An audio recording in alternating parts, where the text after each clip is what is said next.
जय Hind. Class 10 weekly test विज्ञान का हम लोग मॉडल सेट 1 देखने वाले हैं। इंपॉर्टेंट क्वेश्चन के देखेंगे और यहाँ जो भी क्वेश्चन रहता है वो वीकली टेस्ट के लिए तो इम्पोर्टेंट रहता ही है, बल्कि वो फाइनल एग्जाम के लिए भी इम्पोर्टेंट रहता है।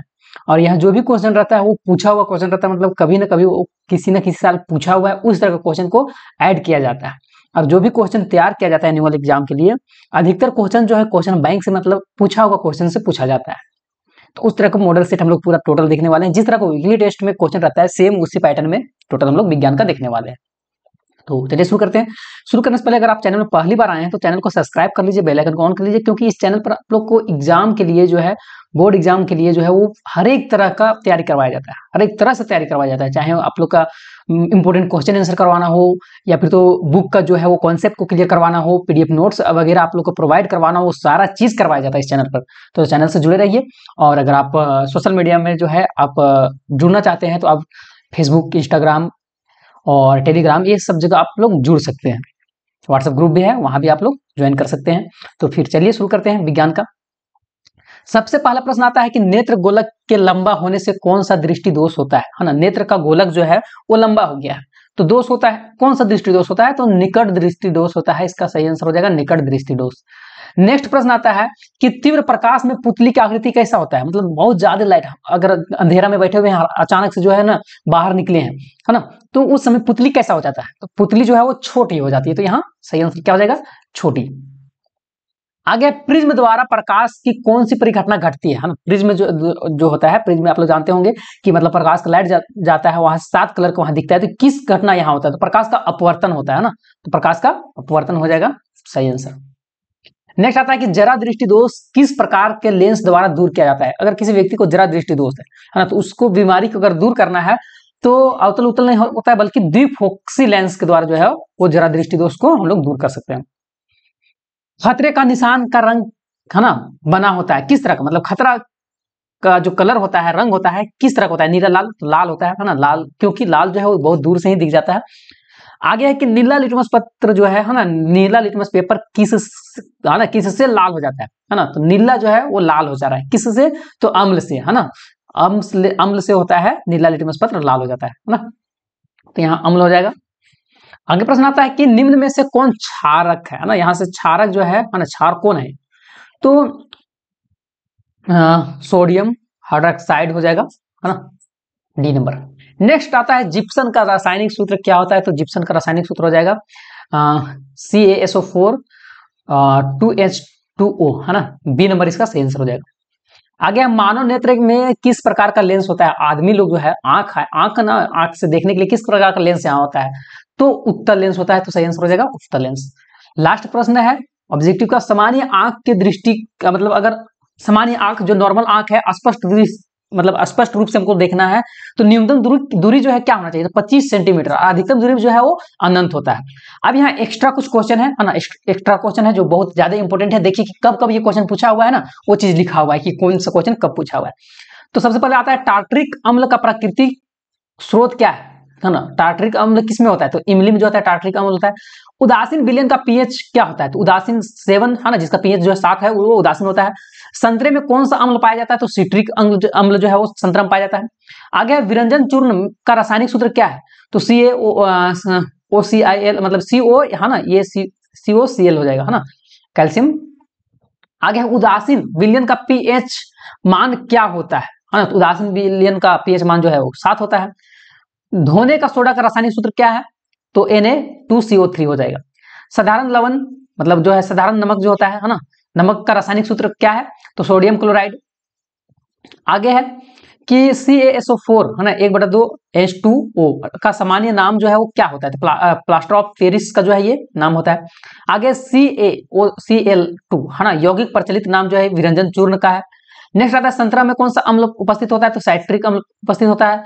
धोने सोडा जो है ना, धावन सोडा, धोने वाला मतलब कपड़ा धोते हैं, उसका जलीय विलयन में अम्लीय अथवा क्षारीय बताना है ना, तो धावन सोडा में रहता है वो क्षारीय रहता है ना, क्षारीय प्रकृति का रहता है। तो ये 11 जो था वो एक्स्ट्रा क्वेश्चन था, इंपॉर्टेंट क्वेश्चन है, पक्का जो है ना यहाँ से मैच करने वाला है।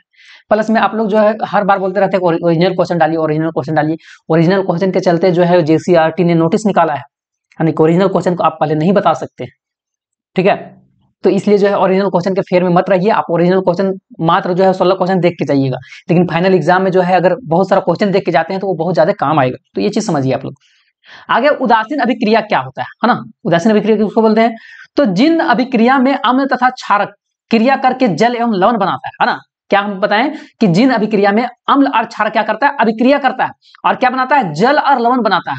उन क्रियाओं को रासायनिक विज्ञान में उदासीनीकरण अभिक्रिया कहा गया है ना। 2 नंबर का था इसलिए शॉर्ट आंसर, लेकिन इसका तो है बहुत बड़ा आंसर हो जाएगा अगर डीपली समझेंगे तो।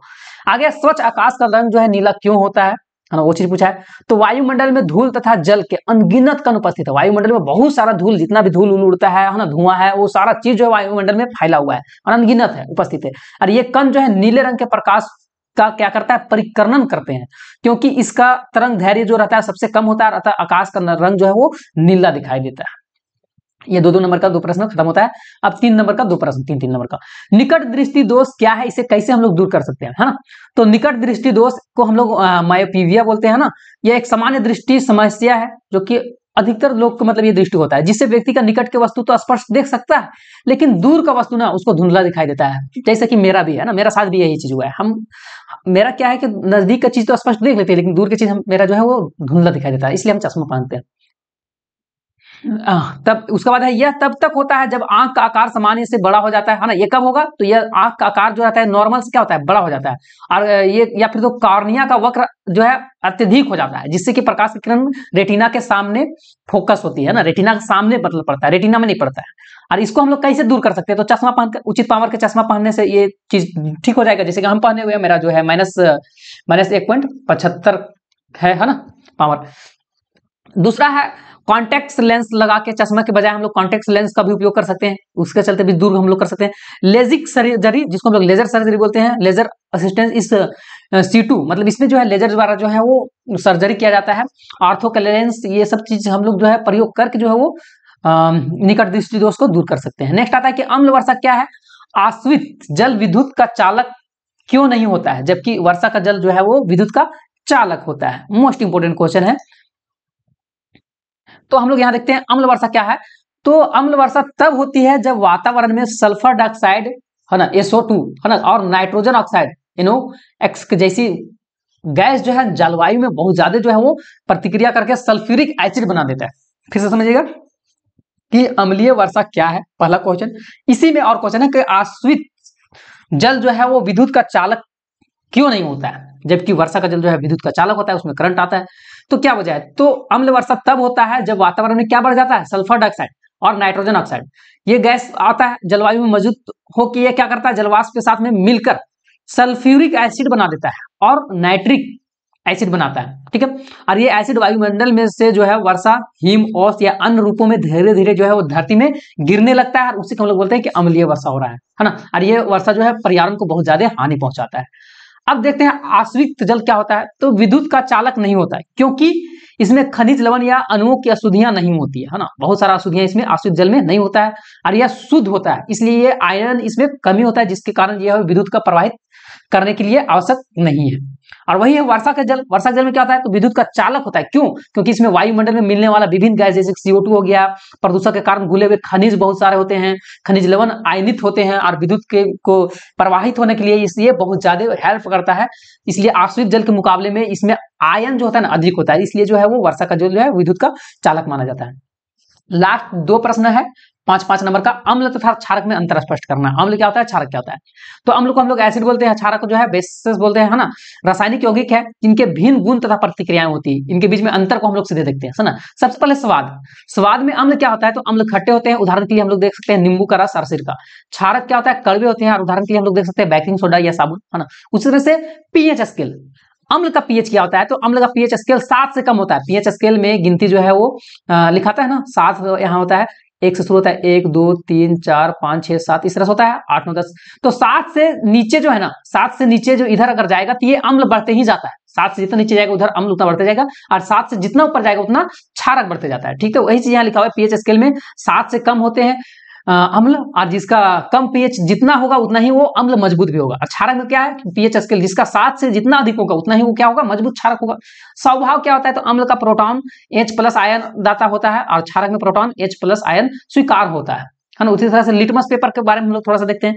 तो अम्ल जो है नीले लिटमस पत्र को लाल कर देता है और वो क्षारक जो है लाल लिटमस पत्र को नीला कर देता है ना। प्रतिक्रियाएं धातु के साथ सारा चीज दिया गया उदाहरण है, ये सारा चीज आप लोग एक बार देखिएगा। इसका पीडीएफ जो है वो ज्वाइन कर सकते हैं आप लोग, व्हाट्सएप ग्रुप वहां मिल जाएगा। आगे सूर्योदय एवं सूर्यास्त के समय सूर्य जो है वो रक्ताभ क्यों प्रतीत होता है। सूर्य उदय के समय या फिर तो सूर्यास्त होता है उस समय लोग सूरज को देखते हैं तो लाल लाल प्रतीत होता है, खून के जैसा। ऐसा क्यों? क्योंकि सूर्योदय तथा सूर्यास्त के समय सूर्य रक्ताभ प्रतीत होने के मुख्य कारण जो है प्रकाश का परिकिरणन, है ना। क्या? प्रकाश का परिकिरणन। जब सूर्य क्षितिज के निकट होता है तो उसका प्रकाश कि वायुमंडल में लंबा परत से गुजरना पड़ता है। मतलब देखिए सूरज जब उगता है तो उस समय तिरछा इसका मतलब जाता है लाइट, और जब डूबता है उस समय भी तिरछा लाइट जाता है। तो इस समय इसको लंबा मतलब धरती पर जो है वो प्रतिक्रिया मतलब लंबा रास्ता से गुजरना पड़ता है। इस प्रक्रिया को समझने के लिए हम लोग थोड़ा सा नीचे कुछ बिंदु को देखते हैं, है ना। प्रकाश की प्रक्रिया मतलब क्या होता है? तो सूर्य का प्रकाश विभिन्न रंगों का मिश्रण होता है। सूर्य के प्रकाश में 7 रंग होता है, जिससे कि अलग अलग तरंग धैर्य होते हैं। और नीला बैगनी रंग का प्रकाश का छोटा तरंग धैर्य होता है ना, अधिक प्रकीर्णीय होता है। और जबकि लाल और नारंगी जो होता है वो लंबे, है ना, प्रकाश के लंबे तरंग धैर्य का होता है और ये कम प्रतिकीर्णीय होता है। इसके वजह से वायुमंडल की मोटाई के चलते सूर्य की जो है वो क्षितिज, है ना, क्षितिज के निकट होने के उसके प्रकाश को जो है वायुमंडल में लंबी परत से गुजरना पड़ता है। और इसमें जो है वो धूल, धुआं, जलवाष्प, अन्य कितना सारा मतलब प्रकाश को परिकीर्णन करना पड़ता है। उसी प्रकार है नीला प्रकाश प्रकीर्णीय, चूंकि नीला और बैंगनी रंग प्रकाश का अधिक प्रकीर्णीय होता है और इसलिए वो सूर्य जो है सूरज की सीधे रेखा से हट जाते हैं और आकाश में फैल जाते हैं, है ना। और आकाश जो है नीला दिखाई देने लगता है। उसी कारण से लाल रंग से बचता है। जब नीला और बैंगनी रंग का प्रकाश परिकीर्णीय हो जाता है तो बचे हुए लंबे तरंग धैर्य का लाल और नारंगी रंग में प्रकाश सीधे हम लोग का आंख में आता है। तो ये सारा वजह है। तो क्वेश्चन आंसर जो है इंपॉर्टेंट था। क्वेश्चन आंसर का जो आप लोग का पीडीएफ चाहिए तो आप लोग व्हाट्सएप ग्रुप में जुड़ सकते हैं, वहां आप लोग का पीडीएफ सारा चीज मिल जाएगा। ये सेट 1 था, सेट 2 चाहिए तो कमेंट जरूर कीजिएगा। सेट 2 जो है हम लोग को चाहिए, वहां भी इंपॉर्टेंट क्वेश्चन करवाएंगे। और 2 सेट बस इंपॉर्टेंट है, मात्र जो है हम 2 सेट करवाएंगे, वहां से बहुत सारा क्वेश्चन आने वाला है। तो तब तक के लिए जय हिंद, जय भारत।